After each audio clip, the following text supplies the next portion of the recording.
While local wildfire activity has dipped off in recent days, smoke has become more prevalent in the Okanagan. By Friday, the air quality is expected to pose a moderate health risk by the province's standards.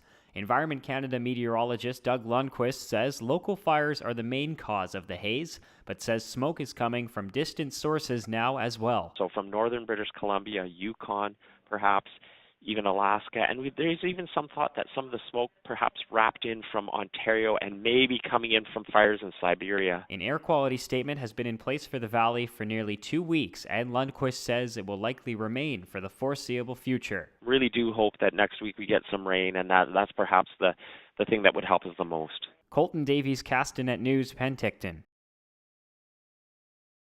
There's still smoke in the air, but residents in Garnet Valley are breathing a little easier today. Most residents are now allowed home after 4 days of being evacuated.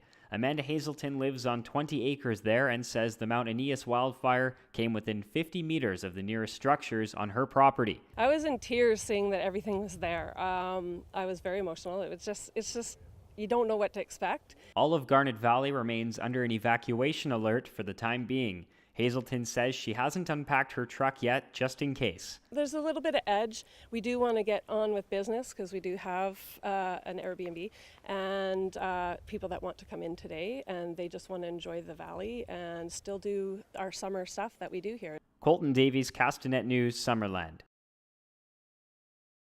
Okanagan Lake is already a full meter below normal conditions, but water continues to be drained from the lake at full capacity as spring snowmelt nears.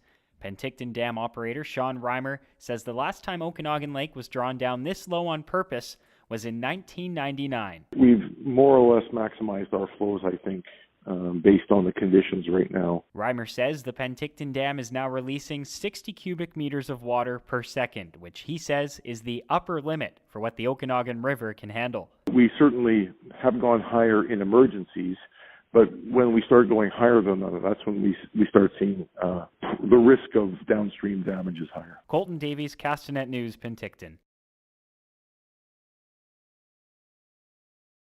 It's 8:42 on Okanagan Oldies, 103.9. Gord Vizzuti here, and we've got some new information on the state of the fires. We're joined again by Castanet reporter Colton Davies down in Penticton. Colton, we understand that they've put some bird dogs up in the air to reassess the size of the fires. Are you noticing any aerial activity down there this morning? Not from where I'm situated, Gord, okay. From where my place is, but I have been reading around a little bit, and you are right. There are definitely bird dogs out there again. And, yesterday on these fires that we were all concerned about, we were getting updates just after 9 a.m. Mm-hmm. Of course, the Mount Aeneas one is of concern to people in Summerland and increasingly so to people in Peachland. So we're definitely going to be eagerly awaiting a new size estimate on that, which I guess we can expect very soon. What is your feeling now, Colton? I know you've probably been to some of the emergency centers at the Penticton Community Hall, perhaps in Summerland. What's the feeling among the evacuees there? Mm-hmm. Is there a real sense of urgency, or kind of we've been through this before type of an affair? You know what, Gord? Yesterday I was down at the one in Penticton at the community center, and that was for evacuees north of Summerland that are in the regional district Okanagan-Similkameen boundaries.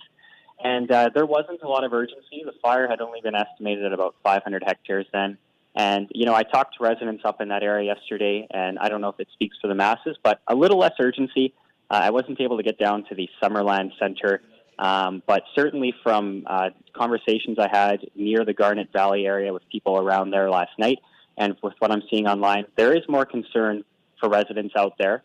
I talked to one evacuee who said the fire chief said, the structures, there should be no concern for, it should be okay. The fire probably won't come down this far, but they were a little less optimistic. She said, we're really concerned about the winds and we're not feeling good about it. That was last night. Wow. Okay.